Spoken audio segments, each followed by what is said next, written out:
So what gives me the right to make this video? Why should you watch it? Other than owning the domain thosestories.com and making this YouTube channel, I could have absolutely no credentials to talk to you about how stories can help improve the change you're seeking to make. Of course, I do have credentials. I have a journalism degree.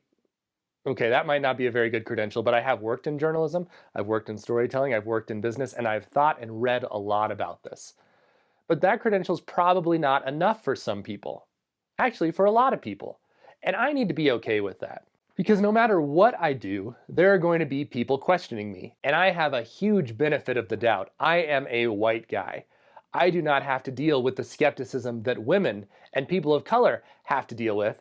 For me, I just have to deal with the lowest level of skepticism. There's a tweet I saw. A scientist was presenting to NASA, and a junior colleague at NASA raised his hand and said, "I don't think you understand this topic. You should read this article." And she looked at him and said, "I wrote that article." If a scientist presenting at NASA isn't given the benefit of the doubt, what chance do we have? A few years ago when I was writing, a person came up to me who I respected from a prestigious business and said, "I could never do what you do."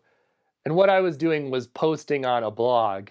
And I thought, if you don't feel like you can tell jokes and stories about magicians and comedians, what chance do I have?